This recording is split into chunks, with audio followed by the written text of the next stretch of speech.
Is this as outrageous as am I being inflammatory in my description? Am I missing something? No, and my colleague Aram Rostam, who did that story, did a phenomenal job investigating this. Let's remember this, Dylan. There are less than 100 al-Qaeda operatives believed to be in Afghanistan right now, according to General Jim Jones, the National Security Advisor. So the line now on the table is, let's escalate the number of troops in Afghanistan. To 100,000 troops. Right, because the Taliban, not to mention an equal number of private contractors. How many we can talk al-Qaeda? about 100? that later. Less than 100, so it's according to General troops Jones. per al-Qaeda. So, right. So now what they're saying is we need to escalate this because the Taliban is getting stronger. But what we find out is that it's actually the Taliban are being fueled and funded by U.S. taxpayer dollars to not shoot at trucks. Not just that, Dylan. We have intelligence contractors, private companies working intelligence that are actually hiring Taliban guys to translate transmissions and giving them back to the U.S. I talked to one person within the intelligence community who said they could be basically translating Who Wants to Be a Millionaire and we wouldn't know it. And they could say, well, this person is here, this person's there. Why are we paying the guys that are then being used as the justification to escalate the number of troops? When you digest the fact, Jeff, that U.S. tax dollars are being funneled through the State Department and the Defense Department to pay bribes to Taliban operatives not to sit 4,000 yards away from a truck invisibly where they can blow somebody's head off. Literally, it's the worst. It's beyond anybody's real comprehension. What recourse, either inside of the military legal structure, and Kendall, I'm going to ask you what recourse outside of the military legal structure does anybody have to interfere with the policy of using U.S. taxpayer dollars to pay our enemy? It's exactly correct. We're funding both sides of this war. And of course, what the Department of State, Department of Defense is doing, they're saying we're not directly doing it. We're hiring the subcontractors, and the subcontractors are then paying their cousins, their brothers, their warlords to do this. The figure's not 10%. I would say it's close to 30, 40%. It's more money goes into the Taliban through this avenue than through the drug sales that they do. We used to talk about the drug sales were fueling the Taliban. I just figured it was a bunch of heroin dealers. I didn't know. The United States military, we need a definite strategy. This nation-building stuff is not going to work. Afghanistan is broken times 100. We're not going to build that country back up into a democracy. Candidate Obama had it right. Go into Western Pakistan, destroy these people where they have reconstituted. Instead of fiddling around without a strategy, nobody knows what they're doing. It's a deer in the headlight. We need to focus. We need to get to a decisive military victory, not this nation-building corruption game that we're playing. Kendall, if you were to look at it again from a taxpayer perspective, from a legal perspective, where it is our children and our money that are at war in recourse, as a U.S. attorney, for an attorney general, for anybody to say, what are you doing with our taxpayer money funding the opposition? Well, Dylan, it really is mind-boggling. If this occurred inside a U.S. city, we'd call it what it is. It's a protection racket. It's a crime of extortion, and there'd be all kinds of legal theories and charges and arrests that could be made. It's a little more complicated here, but one of the key things, which I think is fascinating, is can you take the position that these so-called security companies, which are inextricably bound to the position, no, but you're exactly right. If you take the position that these are quasi-government entities, that these are in some fashion a part of the government, then you can take a serious look at whether this is some form of payment to foreign officials, and that opens a lot of criminal charging Seymour Hersh, staff writer for The New Yorker magazine. Mr. Hersh, thanks very much for coming on the show tonight. Sure. Before we talk Pakistan, I do need to ask your reaction to this breaking news from the Washington Post and the AP tonight that the U.S. ambassador in Afghanistan, Carl Eikenberry, now says don't send more troops now because of Afghan corruption, and the president tonight reportedly rejecting all of the options that have been presented to him for sending more troops. Well, look, it could be huge. Of course, it's very early, but it could be huge, simply that the president's finally saying, I'm taking control. The one thing that mystified a lot of people, a lot of my friends on the inside, was his decision to let General McChrystal write a report. We always compare Mr. Obama to President Lincoln, but Lincoln did not let George McClellan write a report on how to win the war against the South.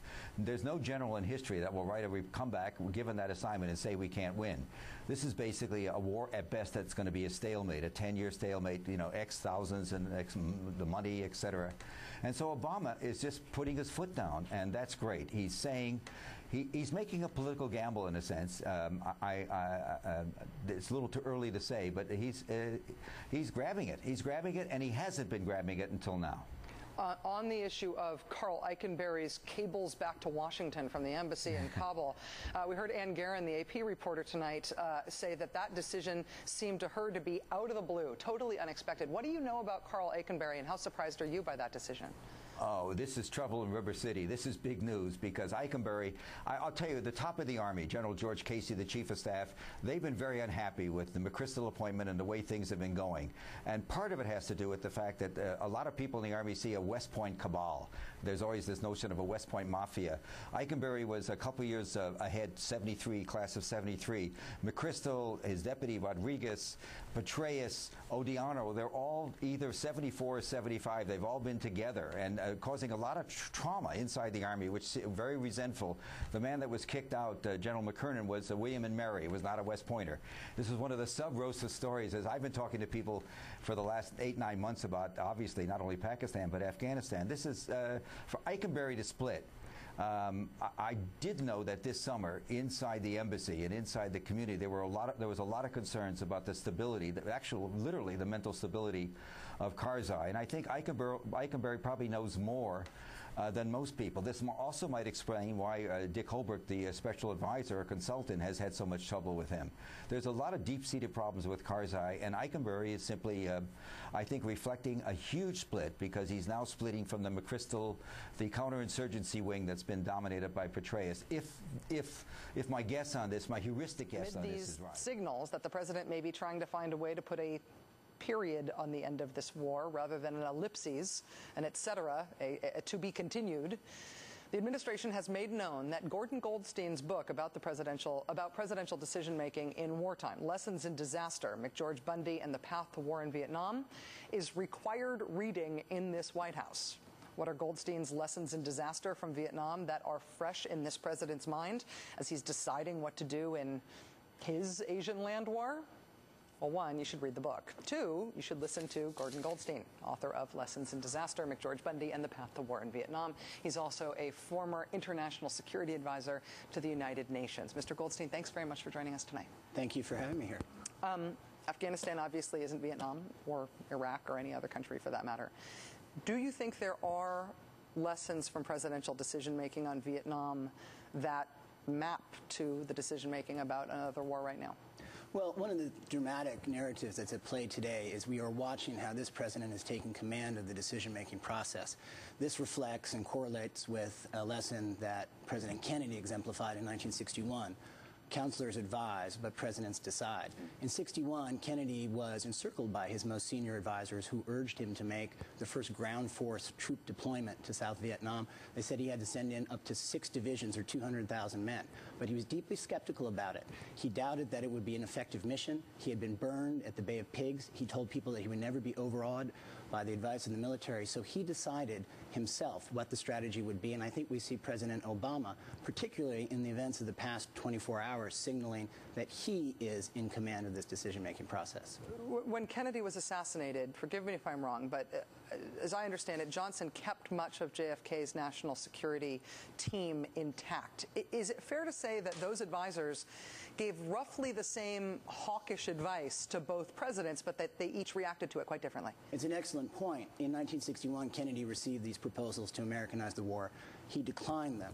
In 65, Johnson received the same sorts of proposals. He acquiesced. Yeah. He was distant. He was too credulous in accepting his advisors' advice. He did not engage in a rigorous analytical process.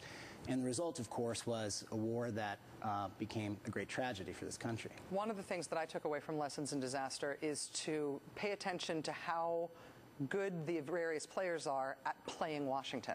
How much bureaucratic and political skill for the inside the White House debates that happen, inside the bureaucracy debates that happen, how much those different skill levels can explain whether or not people get their way.